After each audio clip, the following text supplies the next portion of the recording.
Hey everybody, I'm sorry I'm a minute late here. Having some technical problems, so I hope you all can see me, which is my normal question. Somebody jump on, tell me if you can see me here. Let me know if you can see what's going on. So I feel a little hoarse tonight. Just got out of youth group trying to talk over a whole room full of kids. They were crazy tonight. Kids taking crazy pills. Um, Get my book open here. All right, somebody talk to me. What's happening? Anybody here? Okay. All right, give my Kindle a chance to come on here. Oh, perfect.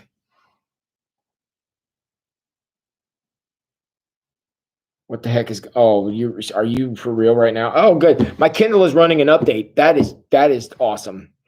So we just hate it if this thing worked like it was supposed to. So how's everybody doing tonight? Somebody talk to me. I got a yep from Candy Dicky. I'm gonna need more than that.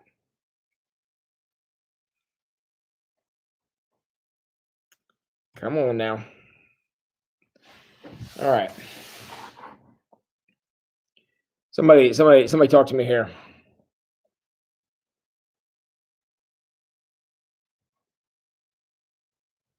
Okay, got it. I think I'm good. All right, cool. So who's nice and warm wherever you are tonight? Anybody warm?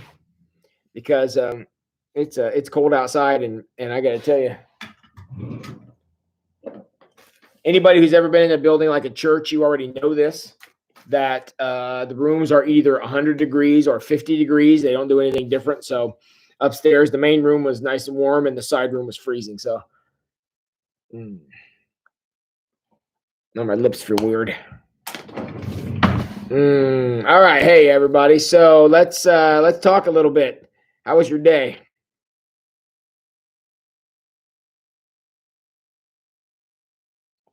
Warm in Florida. Thanks for that, Marcia. I'm gonna give a few shout outs while I'm waiting for you guys to catch up. Amy Hogshead, how you doing? Good to see you tonight. Matt Clements. Matt's in the house, man. Appreciate you coming out. Matt, let me know how things are going for you, buddy. Let's see. Joe and Marcia are here. How y'all doing? Greetings from Florida as well. Daryl, good to see you, buddy. Dave and Amy are in the house. Tina and Mike, it was good to see you guys on Sunday. I appreciate you coming out. And I'm going to give a shout out to Scott Lynch, who just texted me. Scott, I know you're in here. I know you're listening, buddy, and I hope you're here to hear this. Appreciate you always reminding me to send these links out, keeping me on task. So good. Who else we got here? Tina and Mike, it was good to see you guys on Sunday. Val McAllister, thanks for sharing Sean with us for youth group tonight. I think he had a pretty good time. Teresa Bitters, who was the recipient of a new knee today, is apparently on from the hospital, and she's alive and kicking. I guess that's what I'm going to say. But so Teresa got a new knee today, and she is on here tonight. So I don't ever want to hear anybody having an excuse not to come in for live streaming, because Teresa is still high on anesthetic, and she is here. So I appreciate you coming out. Good. And let's see. Matt Clemens says he is tired of the cold weather and ready for summer. I will give a huge, gigantic, mountain-sized amen to that. Tim and Candy are in the house. Appreciate you guys coming out tonight. And Crystal Dove. Hi, Crystal. Good to see you on tonight. I appreciate you logging in. And Teresa can hear me, and I got a couple of yeses. And hi, Amy Hogshead. Candy says Jim M is home and get better. Yeah, Jim Myers came home yesterday, I believe. And he's on the mend. He was a little dehydrated yesterday, so they're getting him some water and getting him to feel better. Joe and Marcia, greetings from Florida. If you could send any of that warm weather our way, Marcia, we would definitely appreciate it. And Teresa's warm where she's at, but toting the ice packs. I bet you are. Angie, yeah, Candy. Angie feels better because things are going better for her. Miriam Lynch, how are you doing? And yeah, so good. All right. Well, I'm going to start off tonight by going over the next couple of weeks. I'm getting a little burnout with Max Lucado, but I want to finish this book. So what we're going to do tonight is we're going to do chapter 15. Next week, we're going to do 2 chapters next week, which will be section, where am I at here? Section called Lamb of God. Lamb of God has 2 chapters in it. We're going to do both of them next week, which will be next week is February the 3rd. So February the 3rd, we're going to do 2 chapters next week, talking about what's going on there. And then the following week, which will be February 10th, we're going to do 3 chapters, which will be the Returning King, because all 3 of those chapters kind of have the same theme. So we're going to finish the book out in the next 2 weeks. So we're going to do 1 chapter tonight, 2 chapters next week, and 3 chapters the week after that. So Pastor Tim will have to control his ADD and make sure we stay on task. So that's where we'll be. That will finish up the book. And then the following Wednesday happens to be a Wednesday known as February the 17th, also known as Ash Wednesday. So we will be having an Ash Wednesday service here at Wayne Street. So our normal 8 o'clock live stream will, I'm assuming, not happen, because I don't know if you guys all want to do 2 things in one night. But we will be having an Ash Wednesday service at 7 o'clock. It will be live streamed, just like our Sunday morning experiences are. That service is currently taking shape. So, but that's what will be happening. And then that's going to kick off our next live stream study. What I am intending to do, if I can get it done in time, is have one of those devotionals that I have written in the past. You guys are familiar with those devotionals that have a daily devotional reading. I'm planning to write another one of those on a topic I've never done one of these studies on. We are going to look at the Apostle Peter. We are going to follow Peter's life. So we're going to go back to more of a Bible study format rather than a book format. Hey, Scott Moran, glad you're in here, buddy. We're going to be doing Peter. So we're going to follow Peter only through the book of Luke. So some of the famous stories of Peter that you all know don't show up in the book of Luke. So we're going to study Peter in the book of Luke, and we're going to start that on Ash Wednesday. And we're going to run that all the Wednesdays until the Wednesday before Easter. So that will be 6 Wednesdays after that. So I'm going to have to buckle down and do some crazy writing to get that book done because we're kind of under the gun. I didn't decide to do this until like 2 days ago because I was looking for something to do for Wednesday nights, and I wanted to do some kind of study, and then I decided, yesterday to we're going to write another devotional book on this. So that will start then Ash Wednesday. So we'll have the Ash Wednesday service. We'll read the first week of readings on Peter, and then we'll start having discussions on Peter starting February 24th. And that will run all the Wednesday night live streams through Easter. And then hopefully by then, both COVID and bad weather will both be over through the spring and the vaccine. So if that's the case, then we'll decide what we want to do for the summer, and because we'll be back out and back to doing things. So we'll decide if we want to continue the live stream over the summer, which is fine with me, or Jesus, or what we want to do from there. But so be looking for that book, and if you have any extra prayers to say for me, so I can become super divinely inspired, I'll get that book on Peter written. Next couple of days are not looking good, but anyways, so if I can get that done and get that out to y'all, I can either email it, or if you would like a signed copy, if you would like a printed copy, I'll be happy to sign it if that means something to you. But if you would like a printed copy, I will see that you get one. But if you can read it online, I'll send it to you as a PDF. You can have it on whatever device you want. So if you would like a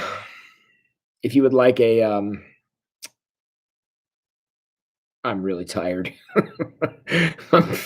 Peter devotional. If you would like a devotional on the Apostle Peter, we will be having that out hopefully soon. So that'll let you know what's going on the next few weeks. And Candy, you will get an autographed copy just because you asked. And that will be coming out the next few weeks. So if you could pray that my brain can have like one day to just sit with it, because that's about what I need is one day to write one of those. But I need a whole day to sit and write one of those things. That would be fantastic, and get it proofread. Any of you proofreaders out there would like to help me out with proofreading, it doesn't take long, but if you would go through my goofiness and make it look like an adult wrote it, that would be awesome, and that would save me putting pressure on the office staff to do that. So if you want to proofread for me, let me know for that as well. So that's the next couple of weeks. So we're doing 1 chapter tonight, chapter 15. We're doing 16 and 17 next week. We're doing 18, 19, and 20 the week after that. The following week, which would be February 17th, we're having the Ash Wednesday service. You can let me know what you want to do, if you want to have a live stream after the Ash Wednesday service, because the Ash Wednesday service will be at 7. If you want to have a live stream after that, I'll be happy to come down and log in and talk to you all. So, and then we can start from there, and then we'll study the Apostle Peter for Lent.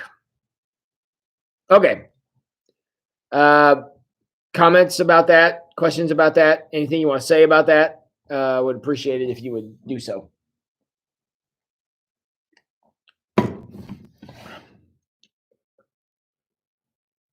Nothing? You guys all good with that?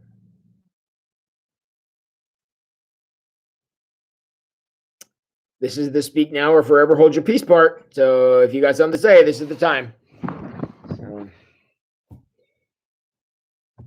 All right. Thank you for responding. So I know at least I'm still live streaming. Thank you, Matt. Thank you, Val. All right. Also, for those of you who are YouTube types, don't do it now. But after the live stream tonight, if you would like to have, I think, 22 seconds of awesomeness, I posted a new video on YouTube literally 1 second before I logged in here. So if you want to see the youth group and Pastor Tim own a youth group game, there's an edited video. You can go over to YouTube and give it a like. I would appreciate that. And get on there and just see how immensely talented your pastor actually is. You will be amazed at the level of talent that I display in that new video that just went up.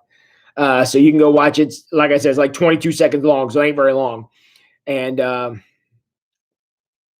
just marvel at the marvelousness of it. There you go. All right. Cool. So that's what we're doing. And I'll have a sign up thing going around here shortly to how to sign up for a book on the Apostle Peter. Tom and Marge, we're just talking about the next few weeks. It boils down to this. 1 chapter tonight, 15, 16, chapter 16 and 17 next week, chapter 18, 19, and 20 the week after that. The week after that, which will be February 17th, is Ash Wednesday. And then we're going to start a new Bible study on the Apostle Peter. So, Tom and Marge, you're now caught up. So, congratulations. And yeah, Candy, and I'll be happy to look into any of those to have as wide of a group as we can get for Ash Wednesday. All right, but for tonight, we are looking at chapter 15, the wonder of worship.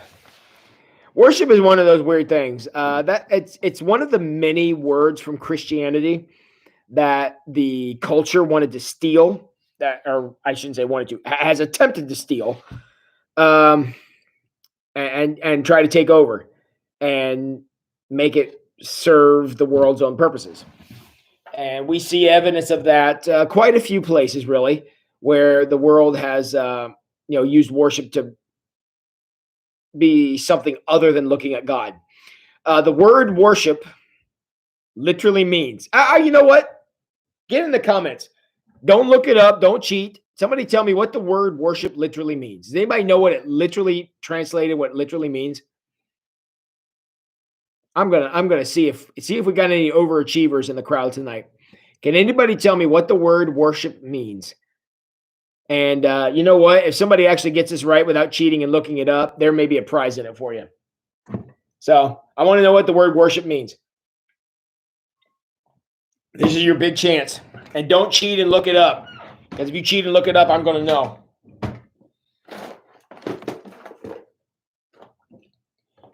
What do I got here? I got to have a prize. Somebody tell me what the word worship means. Oh, my goodness. I'm going to have to dig into my prize thing.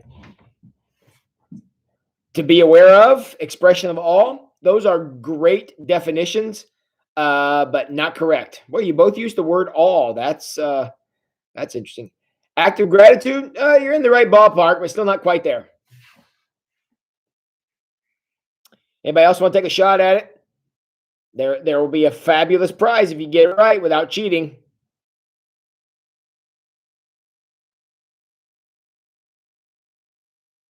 Somebody, we want one more guess.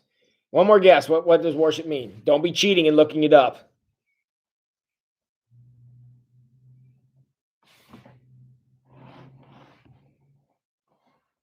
Nobody's going to venture a guess. All right.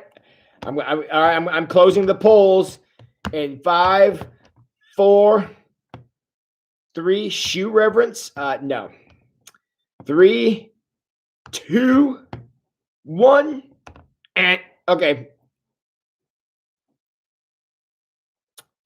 All right. Show adoration. Show reverence. Okay, Matt. I'm sorry, buddy. I called you out on that. I didn't mean to. Show reverence. Show adoration. Active spiritual gift of devotion. All in the right ballpark. What the word worship literally means, it is the work of the people. That's what the word worship means. That is exactly the opposite of how the church does it today. Because you all come to church and Josh and April and Jody and all those people and me and Daryl and Miriam in the back working on the computer and Mark back there at the soundboard and Fred running the vacuum cleaner and Diane doing the PowerPoint and Jess working with the kids and Parker, working with the young people and helping check people in.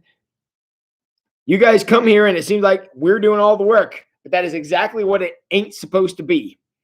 Worship is the work of the people. It's what the people come together to do. And if you think about it, really think about it, you'll see that is how it functions. Because let's be honest, I mean, right now, tomorrow night, down in the sanctuary, the band shows up and they practice, and man, they sound fantastic. I go down after the high school youth group that meets on Thursday nights. I meet with them, and then I go down after that to sit and listen to the band. So I go down saying I'm going down to support them. I actually go down just to listen to them because they are just phenomenal. And so I go down to enjoy just hearing them play because it just lifts my spirits. But I do that, but that's not worship because they're practicing and they're getting things together for Sunday. But that's what worship is. The worship is all of our work. We come together to work together. It's not about the pastor dragging you into God's presence. It's about you showing up, being prepared to go there and expecting to go there. And, and a lot, when you show up and, everybody's got kind of this look on their face and they're like, you're not showing up prepared. And, that people will leave and say, well, the sermon wasn't all that great today. And that's true. It probably wasn't because you didn't show up ready. I'm not going to say I bring my A game every single week because I don't. But, I do the best I can to be prayed up and ready to go when Sunday morning happens. And I know the band and Daryl does the same. And, we show up to give you, to basically open the door to God's presence. But whether or not you walk through that door, that's you. That's you. If you want to play on your phone or, goof around or think about what you're going to have for lunch and God, you think God doesn't show up is because you weren't paying attention when the door opened. So Scott says he's not smart enough to look it up. Scott, I know better than that. Eric's guest pouring out. Again, you're in the right area. Matt Clemens says he hope we don't look like that. Honestly, Matt, no one should look like that, like the little example I just did. And I can completely understand why you'll be horrified to think that you might look like that at some point. So anyways, that's what it is. It's the work of the people. Now we're going to read a little or look at what Max has to say about that because he has a couple of examples of people who worshiped in the New Testament and what kind of propelled them into a state of worship. But it was interesting to see how this works out. So, all right. So we're jumping in here to chapter 15. And he has a little scripture passage he reads from Matthew 15. And then the very first sentence of Max Wright says this, and you know that I agree with him because I have said this in sermons. I don't know how many sermons I've said this exact same sentence. Max says, many times I've wished the New Testament writers had been a bit more descriptive. You know, I have said that. I have said that many times, that I wish the New Testament writers would have been a little more, shall we say, thorough in giving details, because it just seems like sometimes it's the best parts that are left out. And that's, y'all know how much I love to take a passage where I think something's been left out and I try to reinsert it and see what that might mean and come up with something crazy. And I know some of you don't like it when I do that because you tell me you don't like it when I do that. But I think for the most part, allowing the Bible to speak and not limiting what the Bible could say, I feel like that's an important way to go, because it allows us to stretch our minds. Now, we may end up saying, I reject that, and that's entirely fine. I would never begrudge anybody who listened to a sermon, and I mean legitimately listened to it, not decided what I said before the words came out of my mouth, but listened to a sermon and then said, okay, I mean, I can see where you're coming from, but I'm not with that. That's cool, as long as you're willing to listen to it and allow my iron to sharpen your iron, which is what the Proverbs tells us we should do. I'm totally good with that. But you got to listen first. You can't just decide. Like I've had experiences of people who said, or who disagree with me before I even before my mouth made any noise at all, had already decided they disagree with me. And I become abundantly annoyed and obnoxious when that happens. I feel like I should just warn you about that. So, but all right. So yeah, many times I wish the New Testament writers would have gave us a little bit more, because it's fun to sometimes speculate as to what's going on there. Scott says, not tech savvy and don't care. Scott, you be brothers on that one, dude. I'm totally with you. So, all right. So the scripture that Max Lucado opens with, I'm going to read it to you. It's just a couple verses here. I'm going to read it to you because I think it's the basis for our discussion tonight. Here it is. Jesus left there and went along to the Sea of Galilee. Then he went up on a mountainside and sat down. Great crowds came to him, bringing the lame, the blind, the crippled, the mute, and many others. He laid them at his feet and healed them, or they laid them at his feet and he healed them. The people were amazed. You talk about a word. Amazed they were when they saw this. I mean, who'd have thunk, right? They were amazed when they saw the mute speaking, the cripple made well, the lame walking, and the blind seeing. Okay, jump in the comments. Is that like the greatest undersell in history? Oh, that's amazing. This guy who never spoke before is now talking, and this other guy who couldn't walk is now walking around. And this other guy who, what else did he say? He was crippled for some reason, had an injury or a birth defect, and now it's gone. Amazed. Is that the word? I don't know what other word you'd use, but that still seems to not fit the bill. Somebody tell me. I can imagine right now Teresa Bitter's laying in a hospital bed. The idea of the lame going from not walking to walking probably sounds pretty amazing right now.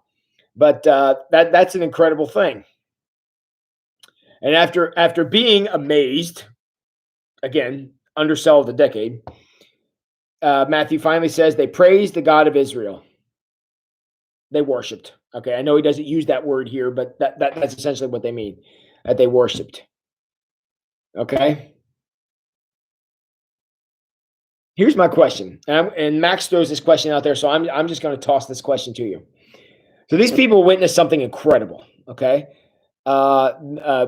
people who had these terrible physical conditions, and these physical conditions not only would have affected their life in extremely profound ways, but also would have made them ineligible to be in the temple. We talked about that a couple weeks ago. So they were kept out of the spiritual life. They were kept out of the economic life. They were kept out of the social life. I mean, they pretty much were shunned from society because of these problems they had. And in a heartbeat, those problems were gone. And Matthew, again, Max Lucado calls him the great economizers of words. 52, Matt. I'm not sure what 52 is, Matt Clements. Help me out here. But the great economizer words, in the moment these things are gone, and it says that they praised the God of Israel.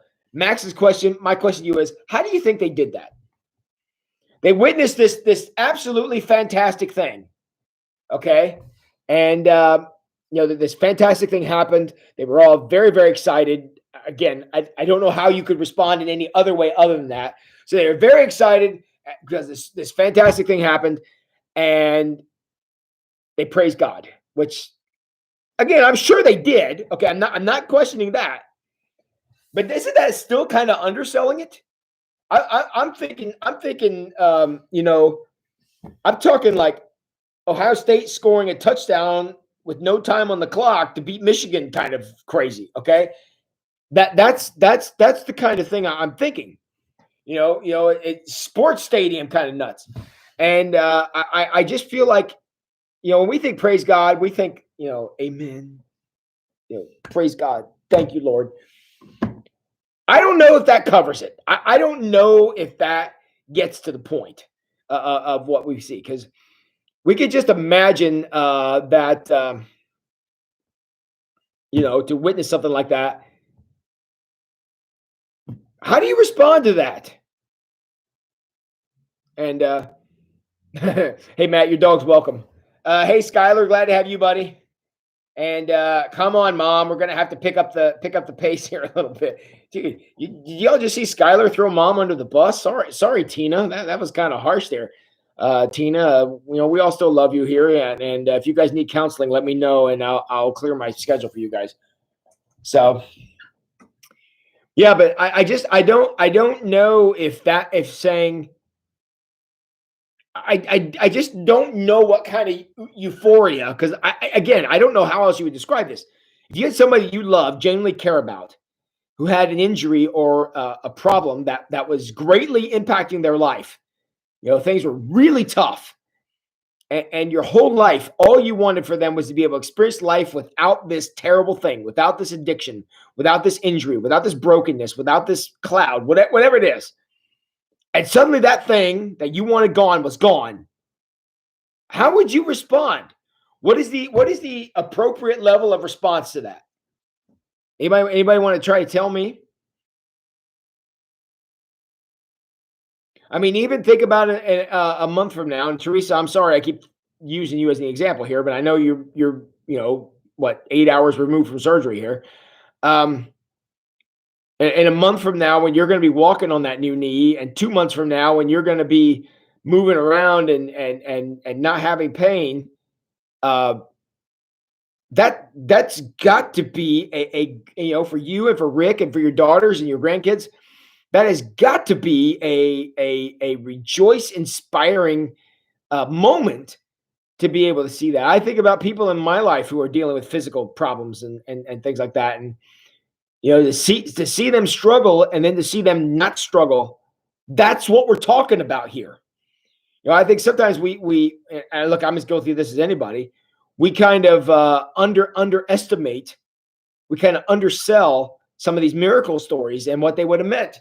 I mean, for somebody to say, I care about this person enough that I'm going to carry them out, I'm going to tear a hole in the roof, I'm going to lower them down on a string just to get them close enough to Jesus in the hope that something will happen, and then it happens, surpasses your wildest dreams.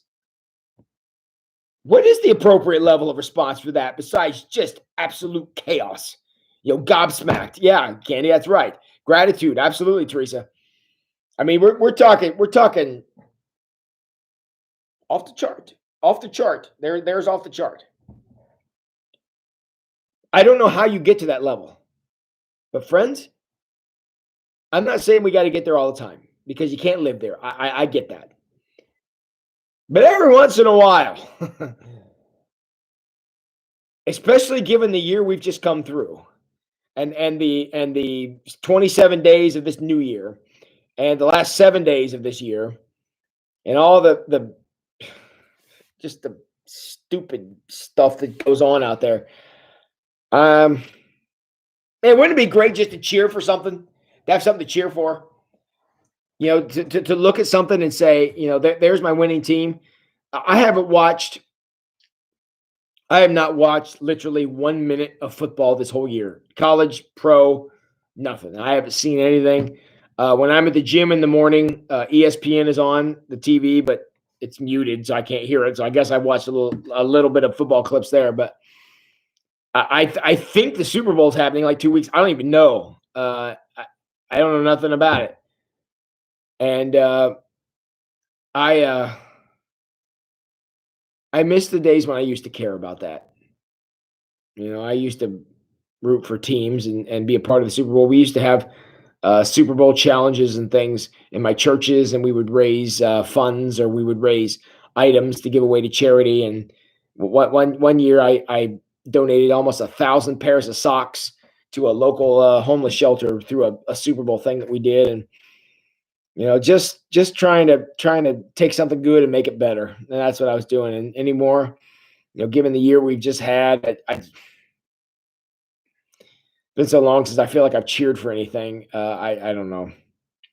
I think the last thing I was really excited about, I really got fired up about, that really made me happy, was the last episode of season 2 of The Mandalorian. If any of you are Star Wars fans and know how that episode ends, you'll know exactly what I'm talking about. I think Susan can testify to that my response was probably a little more intense than it should have been for a man my age.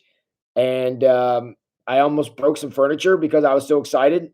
And I miss having that feeling. But to see that character show up, again, any of you watching The Mandalorian know who I'm talking about. I'm not going to spoil it for nobody. Don't you spoil it in the comments.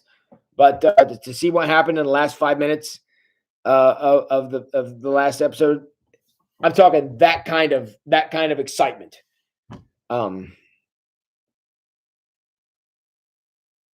Yeah. If you don't want to know who it was, don't read the comments. Matt Clements is there outing it. Buddy Matt, was that not awesome? That was awesome. That was one of my greatest TV moments maybe ever.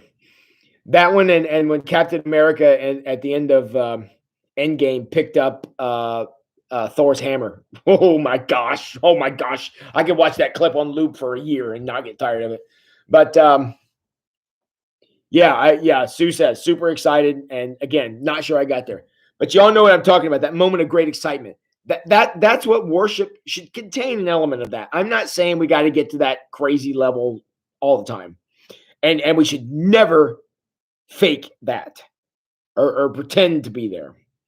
But every once in a while, friends, we need to remind ourselves that no matter how bad things are going, we're still rooting for the good guys here. And there are good guys playing on our team. And we are playing on the good guys team. And we need to not forget that. We can't all be mysterious character who shows up in the last episode of The Mandalorian. We can't be that guy. We can't all be Captain America and pick up Thor's hammer. But we all, we know people who inspire us. We know people who help us feel excited about what's going on, no matter how down and out things seem. We know people who can lift us up. And we know people we want to cheer for, people who work hard. We want to root for them. We know who those people are. And not only should we support them, but when they manage to pull something off, we got to cheer for that person. And be excited about it, because there are things in this world worth being excited about. And there are, special women and men out there who are trying to show the world that there are things to be excited about, and trying to tip the scales. Because right now there's a lot of despair, and there's a lot of intrepidation, and there's a lot of people who aren't feeling it. There's a lot of people who are looking at the world like people were looking at these crippled folks that Jesus was helping. And, we need to cheer for them. And Teresa says, I think he's giving us an opportunity to change our focus from earthly excitement to cheering for his gifts daily. Seeing an eagle, hugging a loved one, clinging. Well, yeah, and since we've lost a lot of those opportunities, maybe even doubly so. And Candy says, music and awaken. Yeah. If you can listen to those guys saying, if you can listen to Josh and April and the group saying and not be inspired, you really should take your fingers and push them into your neck just to make sure. So see if you make sure you feel a pulse in there. Matt Clements, serenity prayer asks to be reasonably happy in this life and supremely happy in the next. Yeah. And that we're gonna call that serenity prayer the average. I want my average line to be there, which means, as all averages do, and this is how a lot of people use numbers to lie. Average means sometimes you're going to be above the line, sometimes you're going to be below the line, but wherever that line is, that's the average. That's reasonably happy, which means there need to be high points in there as well, because we all know there are plenty of low points. But once we hit those high points, to be able to celebrate something great, to bring up the average, I guess we could say. But if we don't allow ourselves to get there, or don't recognize that, or see these miracles happen and not care, then we need not be surprised when our reasonably happy average is down. But and I think that's what worship does for us. Worship gives us that special privilege to step into a special place and be able to experience something exciting. Again, it may not always be rah rah, let's jump up and cheer. I get that, and it shouldn't always be that, but it can be uplifting. It can be hopeful. And I know a lot of people are really, not happy with me about, saying that sermons are not uplifting, and I'm kind of banging on people or whatever. I try not to do that. I make a legitimate effort to try to be as uplifting as possible, especially during this season when so much is less than it should be. And I take that very seriously, because I want people to feel uplifted, and I want people to feel, somewhat inspired by Sundays. I hope that that's the experience people are having. And I know sometimes people come in though, and they aren't prepared to do the work of the people, and they aren't prepared to do the work of worship, which is exactly what it is. I can't drag him there, and Josh and April and Daryl and Jody Poff and Justin can't drag him there. It can't happen. And that's what we're looking for. Eric, you're right. Worship is kind of a refueling point. And there's a reason why we have a name for the place where worship happens. That place is called a sanctuary. So our next trivia question for tonight. Somebody tell me, what does the word sanctuary mean? Oh, Skylar, thank you. I'm glad you are looking forward to this, and it's so good to have you here with us. So,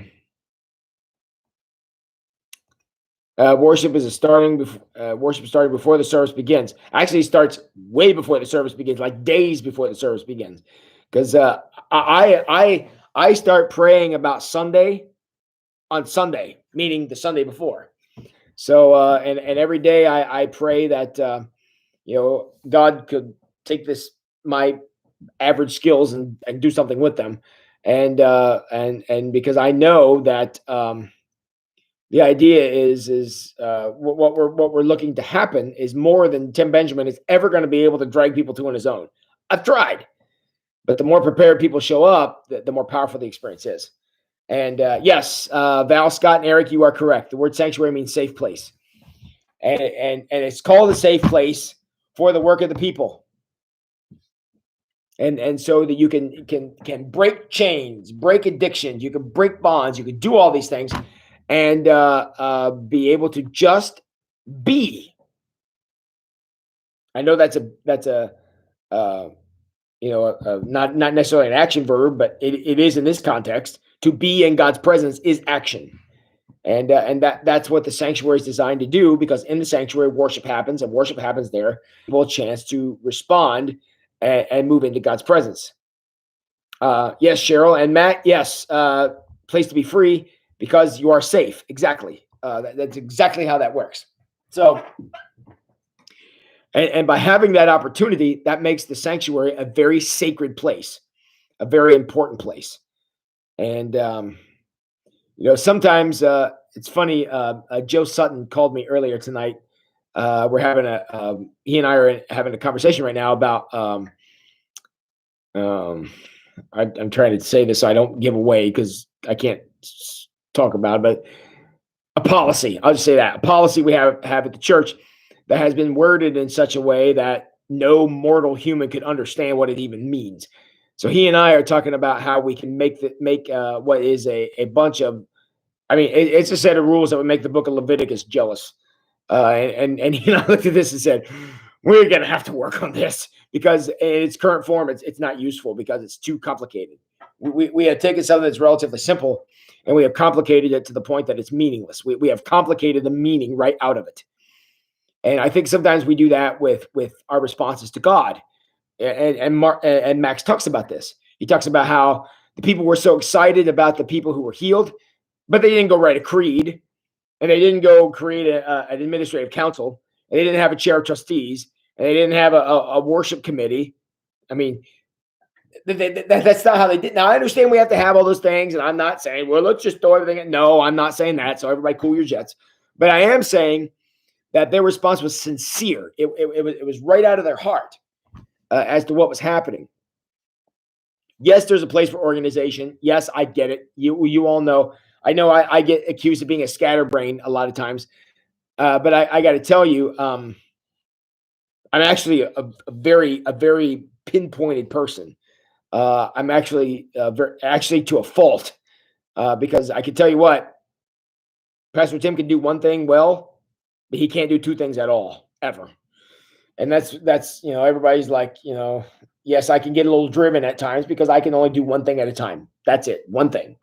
And because I'm a man, and that's the way we men are mostly wired, but I think I'm even worse at it than most. Even by man standards, I'm pretty bad at it. But at the end of the day, we're given these opportunities to go forward and serve, and that's why we want to have these things happen. We want to be organized. We want to be able to not only have worship, but we want to do mission. I mean, we had a mission project come through here this week. We had a number of mission projects. In fact, we had 2 mission projects happen at the same time on Saturday, and those things give people an opportunity to worship, to do the work of the people, to tear down walls. In Saturday's case, literally, and so it gives us a chance to have those things. That's why we call it a safe place, which Matt Clement says is why I love Wayne Street. Come as you are, don't be judged. That's right. And I'll tell you right now, if somebody's going to be judgmental towards somebody else, around here, they're going to have to figure out how to do that without this guy finding out, because I'm not into that. So yes, there are times we have to say behaviors are wrong, and you all know I'm not afraid to do that. And we love people enough not to leave them in their sin, but we understand that embracing people was the first thing Jesus taught us to do. So, is speaking in tongues a height of worship? If by height you mean like the pinnacle, if that's what you mean, then the answer is no. I would say speaking in tongues is an expression of worship, but it is not the sole method. It's not like you messed up or missed the mark if you don't speak in tongues. So I don't rule it out and say it's not a thing. However, if speaking in tongues, and I think we talked about this a couple of weeks ago when we had the passage about women being silent in church. There was a section there about speaking in tongues and how worship is to be orderly, which is what Paul was talking about in that passage. And speaking in tongues was mentioned in there. So speaking in tongues is an expression of worship, but not if it pulls people out of the experience of worship. So it's an expression of worship. I absolutely go with that, but it would never legitimately happen in a way that would destroy a worship environment. I know I feel like I'm dancing around your question, but that's kind of my thing on it. If it comes to the point that the pastor's in the middle of the sermon and you start speaking in tongues and rolling down the aisle, that's going to do more harm than good. So don't any of you try that. But at the same time, if speaking in tongues is a thing that's meaningful to you in your personal prayer life, I absolutely encourage that. That's nothing for me. I've never done that. I've seen it happen, but in places I've been, but I've never experienced it myself. It's not a gift I have. So okay, Scott. Scott also, I think, agrees with me. Okay, then what is the height of worship? The height of worship is when you experience God.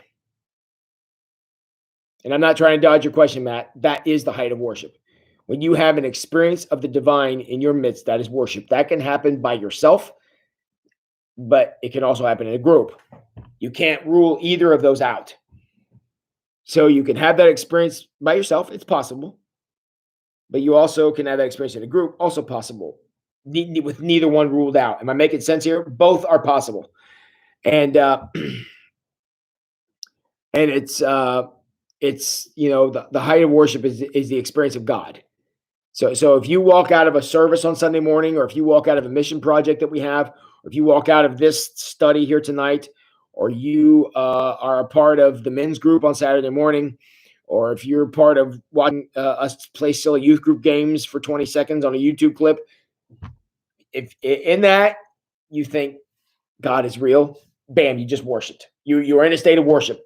If you experience something that makes you realize the reality of God, or experience the reality of God, that's worship. Now, I may be making it a little too simplistic, but I think I would go with that definition. A place where you legitimately experience God. Now, what if you say, well, I have this sinful activity that makes me experience God? Then I say you're getting lied to. If you are engaging in destructive activity, there you go. If you're engaging in destructive activity and saying, I experience God while I'm doing this sin, I'm going to say you're getting lied to. And you need to evaluate that. But as long as it's constructive and you have an experience of God, that's the height of worship. And that's a very long answer to your question, but that's where I'm at. Scott says, not something to strive for. Yeah, some people really prioritize the speaking in tongues thing. I've never been in that community, nor have I been a part of it. So I it'd be like saying, man, today I want to cry and worship, and it's going to be so awesome because I'm going to be so moved by the Spirit that tears are going to come down. And if I don't get that, then I'm going to leave and I'm going to write a letter to get rid of the pastor, and I'm going to fire the band. That's what we're talking about. If you are that dedicated to a certain response, and nothing but that response is going to go for you, including speaking in tongues or whatever, then that you've made a goal something other than experiencing God. So,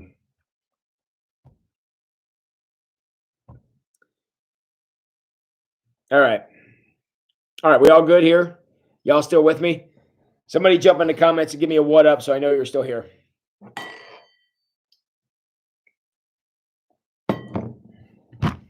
Skylar says, after COVID, I'd love to join an Emmaus walk and feel a full experience of worship. Well, Skylar, I can guarantee you, if you go on an Emmaus walk with your heart in the right place, that is a target you cannot miss. And I think your mom and dad will both be very happy to give me a what up on that. Yeah, Val says, Val. Yeah, I've been to a couple of Emmaus events, but they aren't the same since this stupid COVID thing started, and I can't wait for that to be over. So you guys are letting me down. I got 3 what ups. I asked for some what ups, guys. Where you at? I get 3. Thank you, Susan, Scott, and Eric. I didn't know there's still people here. All right. That's getting a little better. Tim, Val, thank you. I need a witness from the congregation. I need a what up. Let's go. Allie says what up. What up, Allie? All right. You guys are, what is up? Hey, Matt Dyer, where in the heck have you been? Why don't you ever say something? All right. Okay, good. I was hoping to see some people here. I hope I had bored you all out of here. All right. I'm going to skip ahead a few pages since we only got a few minutes left. And, oh, you guys are making me feel good now. Well, look at all these what ups. All right, here we go. I'm on page 119. Max says, worship, and this is probably a definition. All those words I said before, Max is going to say probably the same thing in one sentence. It says, worship is the thank you that refuses to be silenced. Worship is the thank you that refuses to be silent. That's worship. It's when you feel this overwhelming sense of God. And I'll tell you what, any of you, and I know all 24 of you logged in here right now, have all had this experience. If you have a legitimate, for real, actual live experience of God, the only possible response that we measly humans can give is gratitude. And that's that big gratitude, can move a life, can change a life, can transform, make sick people get up, make addicted people be healthy. You can do amazing things. And I know there are people in this chat right now that can that. I know there's a guy on the screen right now that can testify to that. So it's a very important thing for us to be able to God, because it brings out of us a gratitude that we just don't do anymore. Friends, listen to the news, listen to the media. How much gratitude do you hear in anything anymore? We don't even know how to do that. But we stand in God's presence, and even the hardest heart, the legit hardest heart out there, won't have a choice. The gratitude is going to pour forth. And that's kind of what I want to hit you guys up with tonight, is about the importance of being in worship, is the importance of understanding how grateful we are. Because friends, if we had no God, we would have no thing, no thing at all. Because what would I say at funerals? What could I say to the 26 of you logged in here right now? What would I have to teach you? What would we have to talk about? What possible reason would you have to look at this goofy face for an hour and hear me talk? Because mine's the only voice you get to hear, other than to say you want the experience of God in your midst. Look, I have nothing profound to say. I'm not particularly even good at this. And half the time I'm fighting with the technology to make it happen. But we're all here because we want to have the experience of gratitude. And we do that when we step into God's presence. So I don't want anybody, and I certainly don't want those of you who are here tonight, to ever allow the world to dictate your level of gratitude. Don't let the world do that. I can go out and when the weather's nice and I take a run down the towpath and I feel good. I can be grateful to the world for the trees and the water and the sound of my feet hitting the ground. I can be grateful for those things, friends. But at the same time, I'm also grateful to God who gave me not only all that stuff, but the ability to do that. And I tell you, you become aware of that and you allow yourself to be aware of that and you pay attention to that, and you realize that you may not be crippled and you may not be blind and you may not be all these other terrible things. True. But you have been healed of something. And you're in the process of being healed of something. And without God, that would not even be an option. The option of getting better and healing, it wouldn't even be an option on the table. It wouldn't even exist.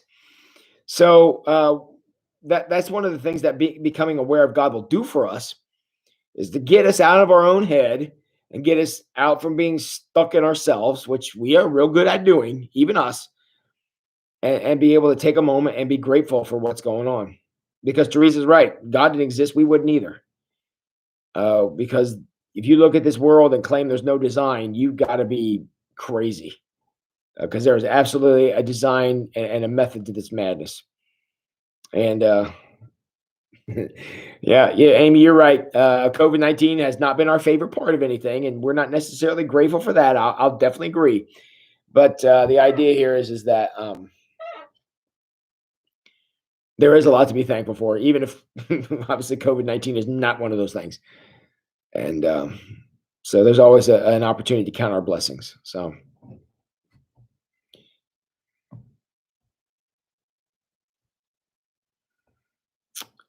All right, I got like 3 minutes left here.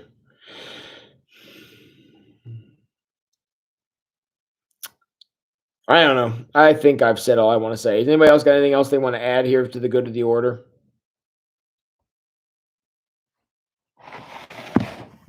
I want to quickly reiterate where we started at tonight so I can tell you what we're going to do next week. But everybody good? Anything more you want to say about worship and the importance of it? Because I can tell you, just like oxygen, just like nutrition, just like fellowship and friendship, just like sunlight and water.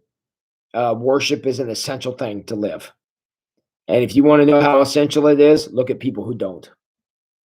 Look at people who never had that experience of God, never allow themselves to get there, are skeptical and don't want to be a part of it. Um, and look at the quality of life that they don't enjoy because they don't. So, Matt, it can be hard to worship sometimes.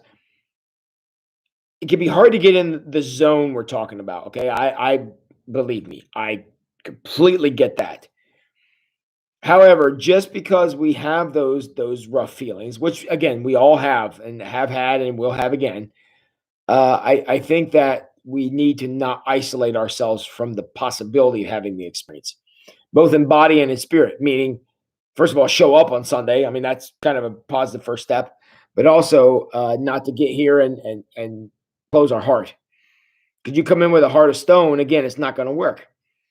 And so I want you all to give God a chance, even if you don't want to. And look, there have been plenty of Sundays. I'm the pastor, and I'm like, oh, geez, I'm not there today. Plenty of Sundays that happens. I have off days too, and so I want you all to know that I'm not saying that because I get paid to say just be in church, it'll be fine. Yeah, I get it that sometimes it just don't work like that, but I do want you to not be afraid to recognize the importance of taking that first step in the door. And once you've taken that step in the door, don't pour concrete over your heart to make sure nothing moves there, but allow yourself to be a part of the experience. Again, you may not make it all the way to the end zone every Sunday, but it is, you got to allow for the possibility. So, Cheryl, good sermon series you're doing. Very mixed reviews on the sermon series. Very, very mixed reviews, and almost more bad than good. Right now, for those of you who don't know, we're doing scriptures we don't read in church. So I picked some really obscure stuff that, again, we don't normally read in church. And yeah, probably 60-40 against. People have not been real happy with this one. So that's a good challenge for me to try to put something up. So, yeah, I tried to do something creative, and sometimes it doesn't work, and this one didn't, so that's all right. But I appreciate those of you who are struggling along with these passages. We're going to read a strange one from on Sunday, the one where Abraham attempts to sacrifice Isaac, and we're going to talk about the application of a story that we all hate. So that's what we're going to look at. So, Scott, you make people think God's plan to love him, everything else will fall into place. A lot of people can believe it's not a work salvation. That's true. Not many people can't believe it's not. I got you. Yeah, a lot of people think they got to earn it, and God's going to roll out the good deeds and see if you tip the scales in the right direction. And you're right, that's not grace. So, thanks, Teresa. Glad you were here, and glad you were able to be with us, given your very, very long day. In the middle, Matt says, in the middle of the storm, and you are searching for answers, and we don't come in your time, make worship tough. Yeah. And I'll tell you, the universe and the way God designed it does not run on our time ever. Ever. Never. Nothing ever happens as fast as we want it to happen, or goes too fast or something. And so I want you guys to hang in there, because look, I know it's tough.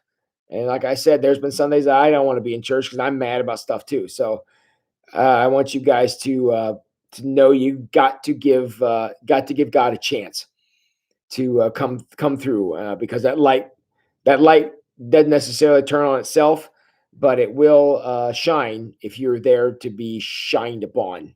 But if you're not even present or don't even give it a chance, it's not going to work. So. Candy says, I know when I'm traveling down the road listening to Lori Triplet, I'm assuming that's a singer. I don't know who that is. And I'm singing Amazing Grace. I feel I've been to church and has worship experience for me. Of course it is. And again, that's what we said. Worship can happen anywhere and everywhere because it's the work of the people, Candy. So even though you're not in church, that's a perfectly valid place to worship. And There's a whole lot worse things you could be listening to in your car, but we already know that. But yeah, and it is a worship experience. And sometimes to choose that over, something else is really good. So thank you, Crystal. I'm glad you're enjoying it, enjoying the sermons. Been tough. It's been a tough series. We're going to be doing a series on prayer once Lent starts. So get back to something a little more normal. Rev message God and church win. Yeah. Sometimes, Scott, when all those things go together, it does work a lot better. No doubt about it. Thanks, Amy. Give me a thumbs up. I appreciate it. Thanks, Matt. You've seen some of the Rage podcasts too. Yeah, Parker really enjoys those. I'm glad to see those are getting some leverage out there. And yeah, so the Rage podcast has been that was something that I went to Parker and said, "What do you think about trying something like this?" And we started doing those, and they really, we really had a lot of fun arguing that stuff out. So thank you, Eric. Thank you for your agreement. Ever, and you're right, Matt. Not ever. It just doesn't ever follow your schedule, and the universe just doesn't do that. Tina, Mike, glad you're enjoying the sermons. I would like your feedback on the one from Sunday. I know you were particularly looking forward to the Mark of the Beast stuff. So any feedback you got from that?